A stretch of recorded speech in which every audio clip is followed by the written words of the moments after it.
BC నినాదం కోసం సాయి ఈశ్వరాచారి అమరుడు కావడం జరిగింది. ఆత్మహత్యలు వద్దని మనందరం కూడా మాట్లాడాలి. ఆత్మహత్యలు వద్దు, పోరాడదాం. నివాళులు తెలిపలేదు తెలిపారట.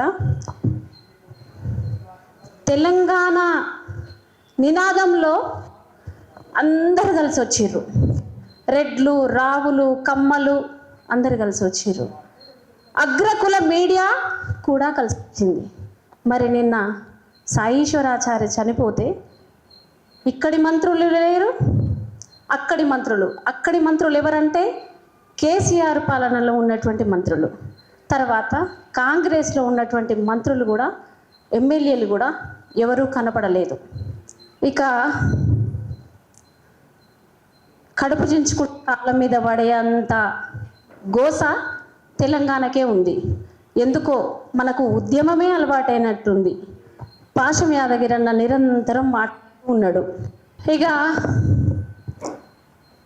సామాన్య జనంలో నుంచి మాట్లాడితే, సబ్బండ శక్తులుగా మాట్లాడితే మాకు బాలసుబ్రహ్మణ్యం అవసరం లేదు. మా చెలకల కాడ, చేన్ల కాడ, పొలంల కాడ, సమస్త వృత్తి వాకిళ్ళల్లో మా పాటలు మాకున్నాయి. జాంబవ పురాణం, చెన్నుడి పురాణం, వృత్తి కుల పురాణాల పాటలు ఉన్నాయి మాకు. అందులో చిందు ఎల్లమ్మ ఉంది కదా, చిందు ఎల్లమ్మ ప్రపంచ దేశాలు గుర్తించినాయి, కానీ రవీంద్ర భారతి గుర్తించలేకపోతుంది. రవీంద్ర భారతికి ఎవరి అండర్లో ఉంది? రవీంద్ర భారతిలో పొద్దున్న లేస్తే ఎవరి కార్యక్రమాలు జరుగుతున్నాయి? ఎవరి వారసుల కార్యక్రమాలు జరుగుతున్నాయి? త్యాగరాయ గాన సభలో ఎవరి కార్యక్రమాలు జరుగుతున్నాయి? చెప్పాలి. కాళోజీ వారసులు చెప్పాలి, మల్లోజుల వారసులు చెప్పాలి, రెడ్డి రావుల, ఆఖరికి కేసీఆర్ వారసులు కూడా చెప్పాల్సినటువంటి అవసరం ఉంది.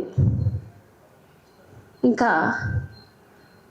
ఇవాళ తెల్లమైనటువంటి విషయం ఏంటంటే, సబ్బండ ప్రజలు పోరాటాలకే పనికొస్తారు, సినిమా ఇండస్ట్రీకి పనికిరారు, చేతి వృత్తుల కళలకు సంబంధించిన యూనివర్సిటీలకు పనికిరారు. అంటే స్కిల్ డెవలప్మెంట్స్. పొద్దున లేస్తే ఎన్ని కార్పొరేట్ శక్తులు హైదరాబాద్లో నెలకొన్నాయో మనందరికీ తెలుసు. ఐక్య ఫర్నిచర్ మొదలుకొని. నిన్న సాయీశ్వరాచార్య ఎందుకు చచ్చిపోయిండు అంటే, పని లేక బంగారం వృత్తి కోల్పోయి నిన్న కారు డ్రైవర్గా మారితే ఆ 10-12 వేల రూపాయలు ఇంటి కిరాయికి ఎట్లా సరిపోతాయి? 3 పిల్లలు ఎట్లా బతికించుకుంటాడు? వైద్యం ఏమిటి? యువత ఏమైపోతున్న వైపు ఆలోచనలు చేయకపోవడం. ఇక 3 రకాలుగా విగ్రహాలను మనం పరిగణించవచ్చు. ఒకటి, మా రోజు వీరన్న పాట పాడుతూ మాట చెప్పిండు. ఆయన కంటే ముందు సంగెం రెడ్డి, ముచ్చర్ల సత్యనారాయణ సారు కూడా చెప్పిండు, పక్కా తెలంగాణ వాదులు వీళ్ళు. అదే తోవలో బెల్లి లలితక్క కూడా. ఆ బెల్లి లలితక్క పాట చూసే కదా పాలకులకు భయం పుట్టింది చంద్రబాబు నాయుడికి. ఆ పాట, ఆమె విగ్రహం రవీంద్ర భారతిలో నెలకొల్పవలసిన ఆవశ్యకత ఉంది కదా. పాలక వర్గాల గుండెలు దడదడ అంటాయి ఆమె పేరు చెప్తే. ఇక ఈ 3 తర్వాత జానపద కళలకు సంబంధించి ఇప్పుడు మనం మాట్లాడుకున్నట్టు చిందు కళాకారిణి అయినటువంటి చిందు ఎల్లమ్మకు నా మొదటి ఓటు. ఆ తర్వాత ఇక ఇక్కడ పేర్కొన్న అటువంటి చుక్క సత్తయ్య గారిది, మిద్దె రాములు, ఇంకా అనేక మంది విగ్రహాలు కూడా నెలకొల్పవలసినటువంటి ఆవశ్యకత ఉంది. ఇక మన ప్రాంతంలో మనం ఎవరినైనా అనుకొని మాట్లాడుకొని మన నెలకొల్పడంలో మన అభిలాషలు వేరు. కానీ ఆంధ్ర పెత్తందారుల యొక్క విగ్రహాలు, ఇవాళ బాలసుబ్రహ్మణ్యం, రేపు సుశీల, శుభలేఖ సుధాకర్ భార్య, బాలసుబ్రహ్మణ్యం చెల్లెలు శైలజ, వీళ్ళందరూ మోపైతారు కదా మన తెలంగాణలో. మరి నక్కండాలమ్మ పాట పాషం యాదగిరి అన్నకు బాగా తెలిసి ఉంటుంది. అమ్మ దేవకీ దేవమ్మ కూడా ఈ పాట గురించి తెలిసి ఉంటుంది. మేము కవులుగా, రచయితలుగా, ఉద్యమకారులుగా ఒక్కటైతే ఈ రాష్ట్ర ప్రభుత్వానికి తెలియజేయండి ఏమంటే, మీరు ఆంధ్ర పెత్తందారుల విగ్రహాలు పెట్టడానికి వీల్లేదు. రోషయ్య విగ్రహం తొలగించవలసిందే, తొలగించాలి. మన వేదిక ఒకటి ఆ రోజు పాషం యాదగిరి అన్న, సుంకిరెడ్డి అన్న, తర్వాత తదితర స్కై అన్న, ఇంకా కొంతమంది దాసోజు కృష్ణమాచారి ఆ రోజు ఉన్నారు, బైరాగన్న కూడా ఉన్నాడు. ఆ రోజు మేము ఎందుకో ఇంత బలంగా పిలుపునియలేకపోయినాం. కానీ ప్రేమరాజ్ అన్న కూడా ఉన్నాడు. కానీ 1 వెయ్యి 2 వెయ్యి ఏకు మేకైనట్టు బాలసుబ్రహ్మణ్యం విగ్రహం కూడా పెడతామని మాట్లాడుతున్న దాన్ని మేము ఖండిస్తున్నాం. మీరు ఆవిష్కరించడానికి వీల్లేదు. మీరు నెలకొల్పితే కదా, నెలకొల్పితే మాత్రం కూలగొడతాం. తప్పకుండా కూలగట్టవలసినటువంటి ఆవశ్యకత ఉంది. దాంతోపాటు ఇవాళ రకరకాల పరిస్థితులు తెలంగాణలో ఉన్నాయి. ఈడబ్ల్యూఎస్ సమస్య ఒకటి, 9వ షెడ్యూల్లో బీసీలను చేర్చాలి అని చెప్పి మాట్లాడుతున్న సందర్భం, కామారెడ్డి డిక్లరేషన్ కూడా పక్కకు పెట్టినటువంటి సందర్భం, స్థానిక సంస్థల విషయాలలో కూడా మాకు అన్యాయం జరుగుతుంది. రెడ్ల బల్బ్ ఎట్లా ఉంది అంటే సర్పంచులను ఉచ్చదాగిపిస్తున్నారు. ఓవైపు విగ్రహాలు అంటున్నారు, మాకు రకరకాల పనులు కల్పిస్తున్నారు, మేము పోరాడుతూనే ఉంటామని అనుకుంటున్నారు.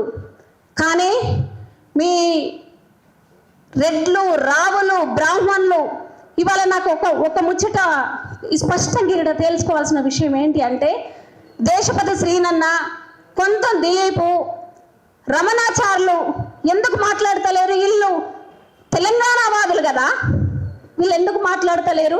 బాలసుబ్రహ్మణ్యం విగ్రహం వద్దని మాట్లాడవలసినటువంటి అవసరం ఉంది కదా.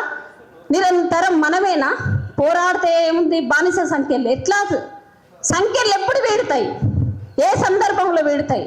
ఇట్లాంటి సమస్యలకు ప్రత్యామ్నాయం ఏమన్నా ఉంది అని అంటే, రేపు 15వ తారీఖు నాడు విగ్రహాన్ని నెలకొల్పితే తప్పకుండా ఆ విగ్రహాన్ని కూల్చి తీరుతాం. మొట్టమొదలు అడ్డుకుంటాం, తర్వాత కూల్చే తీరుతాం. ఇంకొక రేవంత్ రెడ్డి ఫుట్బాల్ ఆడుతున్నాడు, విజన్ అట, ఏదో అక్కడక్కడక్కడక్కడ కనపడ్డాయి. మేము ఏమనుకున్నామంటే, 10 ఏళ్ళుగా సామాజిక న్యాయం జరగలేదు, 10 ఏళ్ళ తర్వాత అయినా సామాజిక న్యాయం జరుగుతుంది అని అంటే, సామాజిక న్యాయాన్ని నిర్మించకుండా ఫుట్బాల్ ఆడుతున్నాడు. నా కాడ 9th షెడ్యూల్ కనపడ్డదా బాల్ మీద, నా దృష్టి అట్లా అనిపించింది. ఇది ఎంత అన్యాయమైనటువంటి సందర్భం. అందాల ప్రపంచంలో ఒకవైపు ఇక్కడ మనం ఇబ్బందులకు గురవుతుంటే, మహిళలను అందాల పోటీ ఇక్కడ నిర్వహించిండు కోటాను కోట్ల రూపాయలు పెట్టి. కేసీఆర్ ఏమో ఇక్కడ భిక్షగాలు లేకుండా, అంటే చాలామంది భిక్షగాలు ఉన్నారు. ఎట్లాంటి భిక్షగాళ్ళలో 2 రకాలు, నిజంగా ఆకలి అవమానాలతో ఉన్న భిక్షగాళ్ళు వేరు, రెండో రకం వాళ్ళ దగ్గర రాజకీయ బానిసలుగా ఉన్న నాయకుల బిచ్చగాళ్ళు ఒక రకం. ఇక అన్ని ఇంతకుముందు మాట్లాడినట్టు 1,00,000 నాగళ్ళను పెట్టి రామోజీ ఫిలిం సిటీని దున్నుతా అన్నాడు. దున్నిండా? ఎన్ని చెరువులు ఉన్నాయి అక్కడ, ఎంత భూమి ఉంది అక్కడ? మన ప్రజలకు జాతీయం చేయాలి, లేకపోతే ఆ భూమిని చేతి వృత్తుల యూనివర్సిటీలు స్థాపించాలని నా డిమాండ్గా కూడా మాట్లాడుతున్నా. ఇక నిన్న తెలంగాణ శ్యామ్ తమ్ముడు అనేక విషయాలు, ఈ బాలసుబ్రహ్మణ్యం విగ్రహం వద్దని ఒకటి, తర్వాత సినిమా సంస్కృతి మీద, తర్వాత మార్వడీల మీద అక్కడక్కడ మాట్లాడుతున్నప్పుడు అతని మీద వస్తున్న ట్రోల్స్ను మనందరం దయచేసి ఖండించాల్సినటువంటి అవసరం ఉంది, కాపాడుకోవాలి. రెడ్లను, రావులను కాపాడుకోవాల్సిన అవసరం లేదు. ఎందుకనంటే కాలనీలో ఉన్నటువంటి ప్రెసిడెంట్ రెడ్లే ఉంటారు 90%. ఆ రెడ్డి నుంచి మొదలుకుంటే సెక్రటరియట్ లేకపోతే ఢిల్లీ దాకా ఉన్నటువంటి రెడ్లను కాపాడుకుంటారు, రావులను కాపాడుకుంటారు, వెల్మను కాపాడుకుంటారు. అది అగ్ర కులాల ఇజం అది. కానీ మనలో ఉన్నటువంటి మన వాదులను కాపాడుకోవాల్సినటువంటి అవసరం ఉంది. పృథ్వీరాజన్నతో పాటు ఏ నిర్ణయం తీసుకున్నా అన్నతో కలిసి పనిచేయడానికి మేము సిద్ధంగానే ఉన్నాం. జై సబ్బండ శక్తి.